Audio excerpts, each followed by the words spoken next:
이란이 휴전을 요청했나요? 아니요, 우리는 휴전을 요청한 적이 없으며 협상을 요청한 적도 없습니다. 이란 외무장관 아바스 아락치는 테헤란이 전쟁을 완전히 끝낼 수 있는 어떤 제안도 환영한다고 발표했습니다. 그는 카타르, 사우디아라비아, 오만 및 인접 국가들과의 외교 관계가 여전히 유지되고 있다고 덧붙였습니다. 이란 정권은 완전히 통제력을 잃었고 공개적으로 패배를 인정하고 있습니다. 전쟁이 3주째 접어들면서 현대 중동 역사의 근간을 흔들 신호 100기가 테헤란에서 나타났습니다. 아락치의 조건은 명확했습니다. 전쟁의 종식은 그것이 반복되지 않을 것이라는 보장과 보상의 지급에 달려 있습니다. 외교적으로 이는 우리가 패배했음을 의미하지만 우리는 명예로운 출구를 찾고 있다는 것이었습니다. 그러나 아라크치의 진정한 목표는 분명했습니다.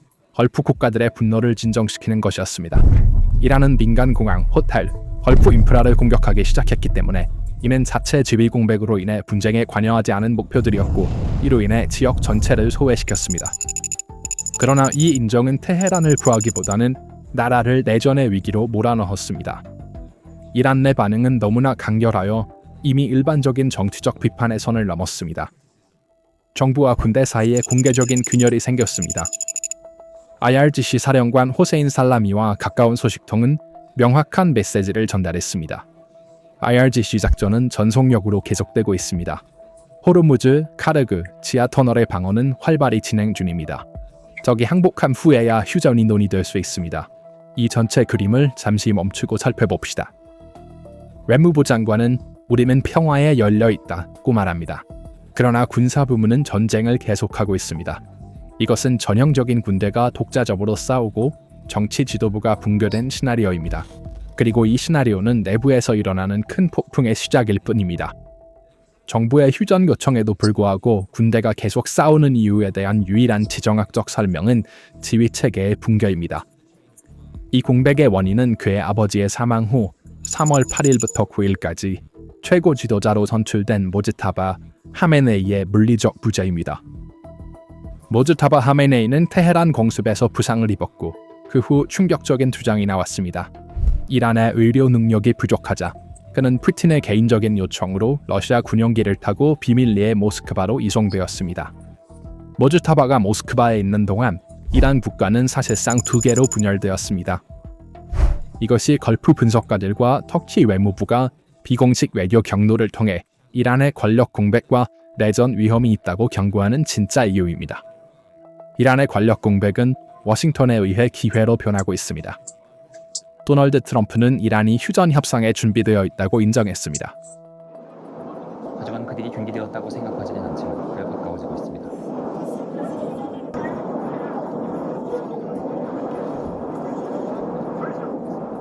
하지만 그는 거래를 할 준비가 되어 있지 않다고 분명히 했습니다. 조건이 아직 충분히 좋지 않습니다.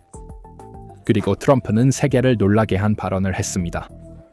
3월 14일 하르그 섬 공격에 대해 언급하며 우리는 섬의 큰 부분을 완전히 평탄화했지만 재미로 몇 번 더 공격할 수 있습니다.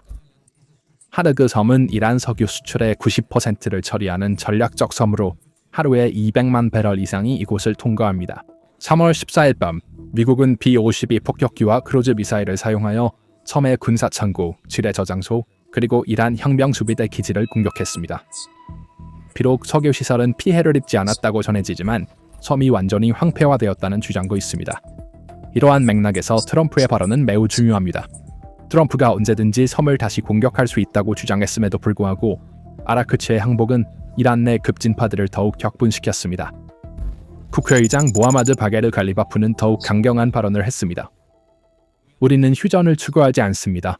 우리는 공격자에게 방역할 것입니다. 이란 외무부 차관 카젬 가리바바디는 아라크치의 외교적 제안을 직접 거부했습니다. 협상의 여지는 없습니다. 현재 휴전 협상은 없습니다. 그리고 고위 관리 모셈 레자유는 이 모든 것 위에 충격적인 발언을 했습니다. 전쟁은 미국이 전액 보상하고 페르시아만에서 완전히 철수할 때만 끝날 것입니다. 전쟁이 끝날 시점을 우리는 결정할 것입니다. 이 혼란이 내부에서 격렬하게 일어나는 동안 외무장관 아라크치는 외부로 관심을 돌리기 위해 외교적 폭탄을 던졌습니다. 그는 하이마스 공격이 아랍에미리트 영토에서 발사되었다고 주장했습니다. 포병 로켓 시스템 그들이 말하는 하이마스 저거리 로켓인데 그들은 그것을 우리 이웃의 땅에서 했습니다.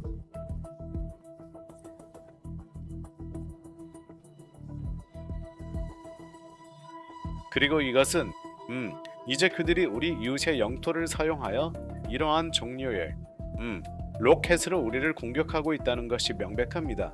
그리고 이것은 절대적으로 용납할 수 없습니다. 어젯밤 공격은 우리 군에 의해 추적되었고 이제 그것들이 아랍에미리트 내 두 곳에서 발사된 것이 명확합니다.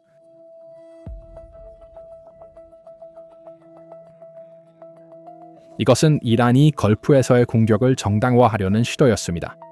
그러나 테헤란은 이러한 노력에 대한 구체적인 대응을 찾지 못했습니다. 지도력 공백, 미국의 공격 위협, 그리고 모든 지렛대의 상실은 이란을 효과적으로 궁지에 몰아넣었습니다. 그 지렛대 중 하나는 수십 년 동안 자랑해온 이란의 군사 인프라였습니다. 그러나 그것도 지구상에서 사라졌습니다. 에픽 퓨리 작전의 일환으로 미국의 가장 무거운 폭격기들이 하늘로 떠올랐습니다.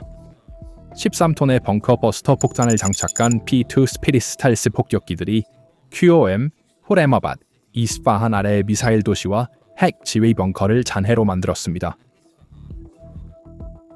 영국에서 출발한 B-1B 랜서가 지하 저장 시설을 파괴하는 동안 B-52는 100시간 동안 2,000회 이상의 공격으로 기록을 세웠습니다. 이란의 비대칭 전력은 지하에 숨겨져 있었지만 몇 킬로미터 깊이에서도 미국의 미사일을 피할 수 없었습니다. 지하 도시들이 붕괴되면서 하늘도 완전히 잃었습니다. 3월 13일부터 16일 사이에 테헤란에서는 더 이상 사이렌 소리조차 들리지 않았습니다. 이란의 방공을 제공할 레이더나 항공기가 남아있지 않았기 때문입니다. 전체 17 아르테시 공군 기지가 공격을 받았습니다. F-14 함대는 완전히 전멸되었습니다. 공군력이 사라졌다. 방위산업이 90% 파괴되었다는 헤그세스 국방부 장관의 발언은 테헤란이 이제 어떤 종류의 공중 공격에도 완전히 노출되고 무방비 상태임을 공식적으로 인정한 것입니다. 하늘만이 아니었습니다. 거리의 내부 보안기구도 마비되었습니다. 3월 10일에서 14일 사이에 이스라엘 드론이 테헤란, 카라지, 시라지의 바시지와 아르테시 검문소를 체계적으로 공격했습니다. 임시 바리케이드와 정권이 배중을 위협하기 위해 설치한 장갑차들이 공중에서 직접 파괴되고 있습니다. 이러한 공격의 영상을 공개함으로써 이스라엘은 이란 국민에게 국가가 너무 무력해져서 이제는 수도의 한 동네조차 방어할 수 없게 되었음을 보여주고 있습니다. 이란이 내부적으로 붕괴하고 절박하게 미사일을 외부로 발사하면서 마지막 비대칭적 이점마저도 사라지고 있습니다. 걸프 국가들은 이란의 공격을 하나씩 처단하고 있습니다. 게다가 3월 10일부터 13일 사이에 우크라이나의 안티-드론 전문가와 FPV 운영자들이 젤렌스키의 특별 승인을 받아 걸프와 미국 기지에 직접 도착했습니다. 성공률 96%를 자랑하는 우크라이나의 방패는 이란의 샤헤드 드론으로부터 걸프를 완전히 보호했습니다. 테헤란의 지역 전체를 불태우겠다는 위협은 미국의 B-52 폭격기와 우크라이나 기술 앞에서 공허한 몸부림으로 변했습니다. 군사적 파괴와 함께 경제적 상황도 참혹합니다. 석유 수출이 중단되었습니다. 카나다 섬은 심각한 피해를 입었습니다. 정유소들이 불타고 있습니다. 호르무즈 해협은 미국과 동맹국의 선박에 대해 폐쇄되었습니다. 그러나 이 폐쇄는 이란의 수출도 막고 있습니다. 하루 경제 손실은 약 30억에서 40억 달러입니다. 호르무즈 해협을 폐쇄하는 것은 이란의 동맹국인 중국에도 타격을 주고 있습니다. 베이징의 에너지 공급망에 대한 이 타격은 중국-이란 관계의 조용한 긴장을 초래하고 있습니다. 아랍츠는 러시아와 중국은 우리의 전략적 파트너입니다. 군사 협력을 포함한 우리의 협력은 계속됩니다. 라고 말하지만 중국의 구체적인 군사 지원은 전무합니다. 러시아와 중국은 우리의 전략적 파트너입니다. 그리고 우리는 과거에 긴밀한 협력을 해왔고 그것은 여전히 계속되고 있습니다. 이러한 신체적, 심리적 파괴는 이란 정규군인 아르테시 내에서 대규모 붕괴를 일으키고 있습니다. 보고에 따르면 군인들이 자신의 직책을 버리고 집으로 돌아가고 있습니다. 우리는 국민과 연대할 것입니다. 그들은 말합니다. IRGC에 대한 물류 지원이 거부되고 있습니다. ARTSH 지휘관들은 왜 우리가 당신들의 전쟁을 위해 우리 병사들을 희생해야 합니까? 라고 묻고 있습니다. 부상자 대피 중에도 아티스트와 IRGC 간의 충돌이 발생하고 있습니다. 수백 명의 젊은 장교들이 탈영했습니다. 일부는 우리는 정권이 아닌 조국을 방어한다는 메시지를 공유하고 있습니다.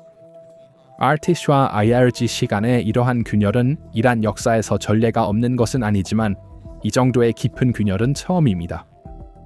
아르테시는 샤 시대에 뿌리를 둔 전문 군대입니다. 그러나 IRGC는 혁명의 이념적 무장 세력입니다. 두 조직 간에는 수십 년에 걸친 경쟁, 자원 쟁탈전, 계급 싸움이 있어 왔습니다. 하지만 지금까지 이 갈등은 통제되어 왔습니다. 하메네이의 권위가 둘을 제어했습니다. 이제 하메네이는 사망했고 모즈타바는 모스크바에 있으며 그 권위가 남긴 공백을 채울 수 있는 것은 없습니다. 이러한 배경 속에서 이란은 현대 군사 역사에서 가장 이상한 역설 중 하나를 경험하고 있습니다. 바로 이러한 역설들이 이란을 세 가지 뚜렷한 어두운 시나리오의 경계로 몰아가고 있습니다. 첫 번째 시나리오는 혁명수비대가 국가를 강제로 장악하는 것을 기반으로 합니다. 신호정보에 따르면 IRGC가 주요 부처와 통신센터를 봉쇄할 계획입니다. 이 시나리오에서는 군사부문이 페제쉬키안과 아라크치 같은 평화지지 인물들을 신속히 제거할 것입니다. 정치 지도부가 배제되면 국가의 합리성은 완전히 자살적인 군사주의 교리에 자리를 내줍니다. 모즈타바 하메네이가 모스크바로 피신하여 그곳에서 명령을 내리려는 시도는 정권의 지휘 중심이 국외로 이전되었음을 분명히 보여줍니다. 그러나 이러한 군사주의적 승리는 현장에서 아무런 의미가 없습니다. IRGC의 전쟁 지속 결정은 승리 가능성이 전혀 없는 소모전으로 변할 것입니다. 보급선이 끊기고 방공 시스템이 파괴된 군대는 지역 전쟁을 지속할 능력이 없습니다. 경제 제재와 지속적인 공습은 군대의 보급 능력을 마비시켰습니다. 이러한 고집은 결국 전선에서의 병사들의 점진적인 소모와 국민들의 굶주림으로 이어질 것입니다. 소모 과정이 가속화됨에 따라 군대 하급 계층에서 대규모 반란이 촉발될 것입니다. 무기를 내려놓고 집으로 돌아가는 군인들은 이 시나리오의 불가피한 결과입니다. 두 번째 가능한 시나리오는 정치적 세력이 국제적 지원을 받아 휴전 협정을 강요하는 것입니다. 걸프 국가들의 중재하에 진행된 비밀 외교 교섭은 이 가능성이 여전히 남아있음을 증명합니다. 아라크치의 발언은 트럼프 행정부가 제시한 가혹한 조건에 대한 항복을 의미합니다. 핵 프로그램의 해체, 호르무즈 해협에서의 군대 철수, 그리고 막대한 보상 의무는 이란을 지역 행위자로서의 지위를 박탈할 것입니다. 설령 외교 사절단이 이러한 조건을 수용하더라도 이 상황은 국가 내부 역학에서 대규모 폭발을 촉발할 것입니다. 정부가 이 협정에 서명하면 혁명수비대의 존재 이유가 사라질 것입니다. 이 항복은 수년간의 선전 후에 IRGC 내 급진 세력들이 정부를 직접적으로 공격하게 만들 것입니다. 군대 내 분열은 무장 민병대가 도시 중심에 검문소를 설치하고 지역 관리를 처형하는 상황으로 이어질 수 있습니다. 휴전이 해외 전쟁을 끝내지만 내부에 쌓인 분노를 폭발시킵니다. 정부의 외교적 승리는 거리에서 피비린내, 나는 내전을 촉발하는 불씨가 될 것입니다. 지정학적 체스판의 진정한 큰 그림은 세 번째이자 가장 파괴적인 시나리오에 숨겨져 있습니다. 이 시나리오에서는 군사 부문도 민간 정부도 통제력을 유지할 수 없는 상황에서 정권은 내부와 외부에서 동시에 붕괴하는 과정을 겪게 됩니다. 모스크바로 도피한 모흐타바 하메네이의 권위 상실이나 암살은 최고 2층의 권력 공백을 돌이킬 수 없이 심화시킬 것입니다. 정규군인 아르테시와 이념적 수비대인 혁명수비대 IRGC 간의 긴장이 공개적인 무력 충돌로 격화되면 국가의 정치가 붕괴될 것입니다. 이는 단순한 정권 교체가 아니라 국가의 물리적 통합의 분열을 의미할 것입니다. 보안기구가 스스로를 공격하게 되면 수십 년 동안 억압되어 온 민족적 균열이 촉발될 것입니다. 쿠르디스탄, 시스탄, 발루치스탄, 후제스탄 지역에서 지역 저항 단체들이 일어날 수 있습니다. 기아, 인플레이션, 전쟁의 공포에 지친 광범위한 인구가 정권의 약점을 감지하는 순간 거리로 쏟아져 나올 수 있습니다. 이러한 상황에서 혁명 수비대는 내부 분열과 아르테슈와의 갈등으로 인해 대중운동을 억압할 조직된 힘이 부족할 것입니다. 이러한 붕괴는 모스크바와 베이징에게도 전략적 악몽입니다. 러시아의 남쪽 측면에서 가장 큰 동맹국이 내전의 불길에 휩싸이면서 푸틴의 지역 영향력은 큰 타격을 입습니다. 이란의 무기 공급망 철수는 우크라이나 전선에서 러시아의 물류 위기를 더욱 심화시킵니다. 이는 테헤란이 수년간 추구해온 교리가 붕괴되는 것을 의미합니다. 간단히 말해서 정권은 포기하고 있지만 전쟁은 끝나지 않았습니다. 왜냐하면 정권 자체가 더 이상 통합된 존재가 아니기 때문입니다. 그것은 분열되고 나뉘어 있으며 지도자가 없는 잔해이며 그 잔해는 외부에서 폭격을 받고 내부에서 붕괴되고 있습니다. 이란은 패배했습니다. 이제 더 이상 이길 수 있는지가 아니라 어떻게 그리고 언제 붕괴할 것인가가 문제입니다. 이 문제에 대한 여러분의 생각은 무엇인가요? 댓글로 여러분의 생각을 공유해주세요. PPR 글로벌의 독점 분석을 계속 받으시려면 채널을 구독하시고 알림 설정도 잊지 마세요.